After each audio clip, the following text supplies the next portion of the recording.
get on to the next presentation by Dr. Nandini Kumar, who is a retired Deputy Director General from the Indian Council of Medical Research. She managed areas of bioethics, traditional medicine research and pharmacology, and the summer studentships for medical undergraduates. She has pioneered bioethics education in India through ICMR, and she is a member of the international panel of President Obama's Commission for the Study of Bioethical Issues, which is a very prestigious post. Over to you, Nandini. Actually, at the outset, I must thank Professor Lee for giving me the opportunity to visit this country, beautiful country. It reminds me of my own home back in India, Kerala. So this is of course not my first trip to Sri Lanka. Now coming to the topic, it's about capacity building, training of postgraduate students and the faculty. We know very well that students, yesterday we were talking about difference of attitude in students depending upon from which institution they have actually come. And then there are personal preferences that has to be addressed, and they have different notions of ethics. They probably have no notions of ethics at all. But in India we have seen that, some students, we have student programs and all, and we have seen that some of them have actually developed a love for animal ethics. Animals actually are more, important than humans all over the world. You have strict guidelines for animals, but not that much for humans. Peer pressure is there, and then other external factors are there. So it's a stressful life, and addition of social media, WhatsApp and mobiles and all that have actually worsened the situation. What about the faculty? You know very well that there are grumpy, faculty. There are very fun-loving faculty also, but there are few very serious learners. How to address all of them? And then in the developing countries, we have hierarchical systems.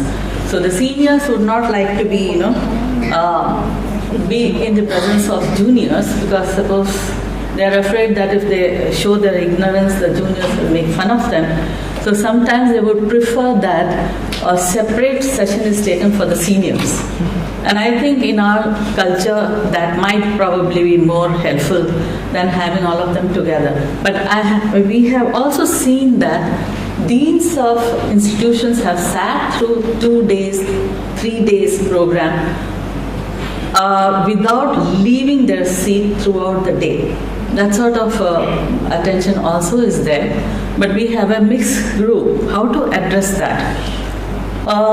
Egos are there. One cannot actually address these things. But then how do we approach?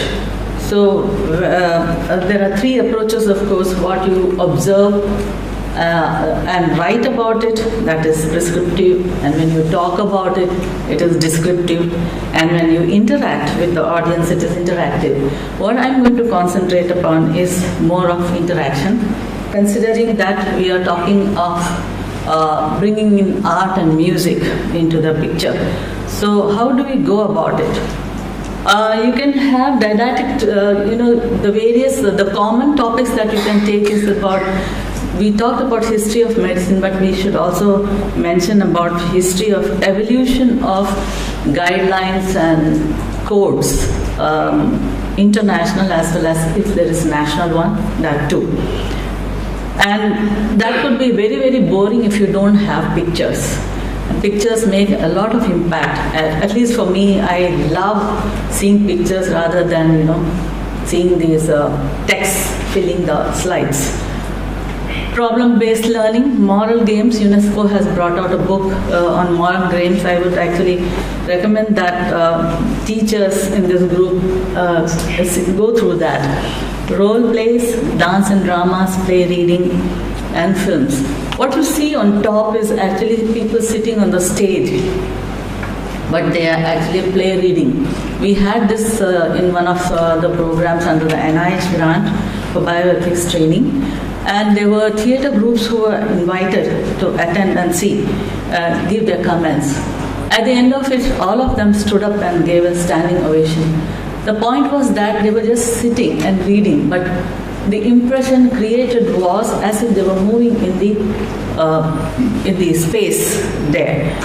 So good it was. And of course, the person who is sitting in the center, she had actually attended a public engagement program run by Wellcome Trust in India.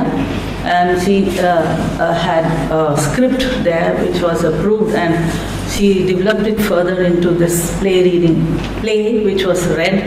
And there are actually theatre persons and film personalities sitting there. So that experience actually could be seen very well, and this was on clinical trials, the evils of clinical trials, how people are exploited, how students are exploited.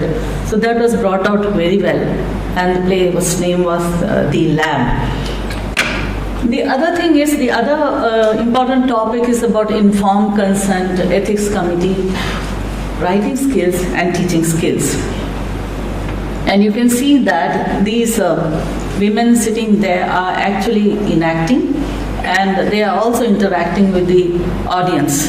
And that's one way of interaction on ethical issues. You see a group of people sitting here. Actually, they were mixture of PG students as well as faculty, and they were also visitors from Armed Forces Institution who requested us that can we send some members for this. And so there is a growing interest in bioethics learning, but we need to actually spread it across and make certain things mandatory so that they are forced to actually think and get sensitized. Down below, what you see is the faculty in one of our programs who has asked two from the audience to actually have a role play. The other end, on top, what you see is actually demonstration of use of the five senses to show that it is the right side of brain which leads to creativity. And that is underutilized. So when you develop these senses, sensitivity of the senses, you naturally become more creative. So that was demonstrated there. And then you have this, what you call triggers. So the boy there with the photograph of Socrates and not Hippocrates, because people will identify Hippocrates easily, but not Socrates. Because they're not exposed to philosophical, learnings. So there is amusement around, like this boy is walking around the room, and people are asked to identify. There are, people are giving wrong answers and all that. There's joking going around, but that actually triggers their interest in the topic. Now, this is about the non-scientist members of ethics committees. This again was subjected to role play with very short introduction to topics, and prior to this there was actually didactic lecture, and at the end of the day these people were sitting like this. They didn't understand anything, and their requirement was, the feedback was that please don't have medical scientists in the group next time. So we had only non-scientists in the group, and at the end of the day they just enjoyed and they actually understood the issues, what we wanted to convey. And this was actually held under the aegis of FERCI. You have heard about Forum for Ethics Review Committees in India. Dr. Vasanta showed the logo. And then, of course, while teaching the history of evolution of guidelines, the event that we always highlight is about the Tuskegee trial, which led to the formulation of Belmont Report.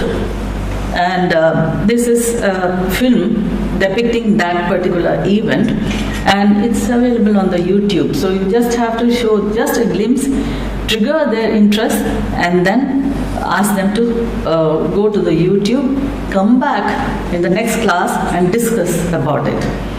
So this is another one for clinical trials. In India, we have a lot of this drug development thing happening. So this actually gives you a graphic description of how international collaboration could be, how people in the developing country could be exploited, and how the money changes hand and it could lead to a lot of violence in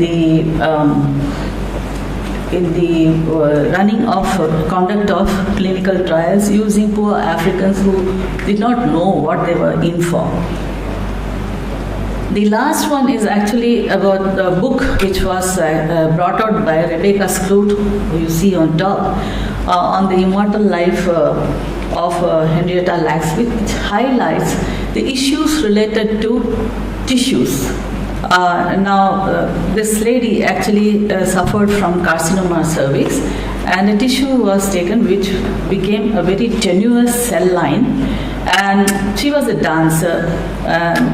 There was a scientist who commented that her cells were dancing all over the world. Now people are afraid of having that cell line because it contaminates other cell lines. There were 72,000 and odd experiments done, but her family never got any benefit out of it. There were commercial products coming out of that. So that has been rectified to some extent. The dignity to the family has been restored now in States. American friends are here. But the point is that who owns the tissue? Who is the custodian? What is the benefit sharing? These are the three elements that we have to think of. And this write-up actually brings out all those issues and certain contemporary events, scientific events which were happening during that time. This has again been made into a film, so that's also available for seeing. Then, if you can actually use video clips for highlighting certain points and use that as a point of discussion. Now, so for example, you have in public health research, there's a very thin line between services and research.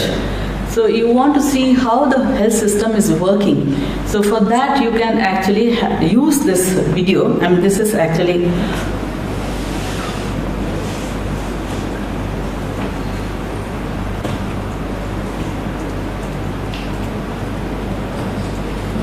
a very short film which will actually highlight the points. Each point can be taken up for discussion. There's no sound, I think. Is there a sound? It was actually there, but you could just see that.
So now we have these grumpy guys and bulldozer principal investigators who come to the ethics committee office. And this scene depicts how people can behave and carry their weight.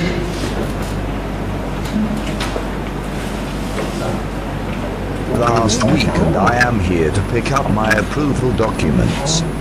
Was it a new application that you submitted through the first system? Yes, I submitted it last week and I requested that it have expedited review. Can you tell me the IRB number? I don't know the IB number. I submitted it last week. What is your name, sir? I am Dr. Ito Anabwani Kanifulu. Can you spell it for me? Yes, it is spelled with an I, just the way it sounds. Sir, did you receive an email telling you that your study was going to be reviewed this week? Or that it has been approved? No, but I submitted it last week and requested that it have expedited review as a fast-track study, so it should be done by now. We plan to start the study tomorrow, so I need the documents. Sir, if it was just submitted last week, it probably has not been reviewed by the IRB yet. But my work is very important.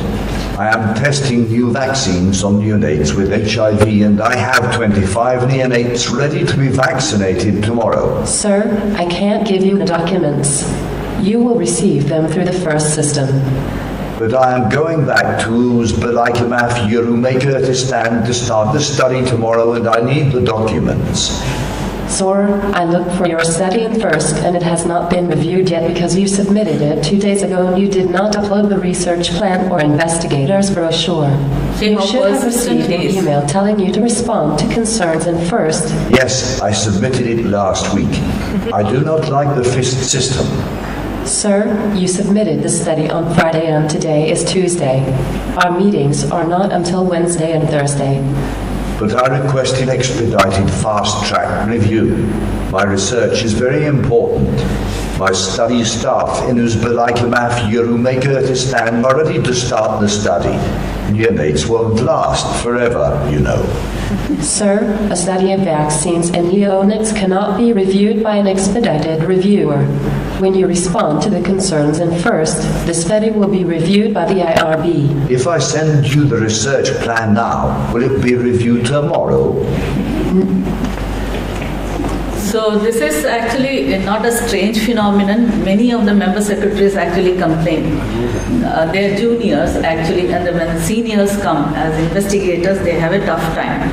You really need to be very brave to actually keep them at a distance and put your foot down. It's very, very difficult, and in India, you can imagine with the culture also coming into play, how difficult it is. So this is my last slide, and I hope at the end of it, people here don't say that that was spoken by some lady in black and white sari.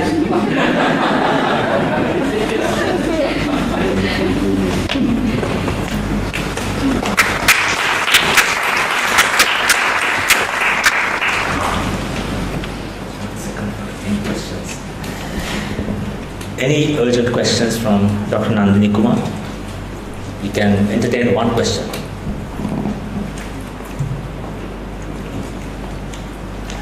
In the absence of questions, let us start.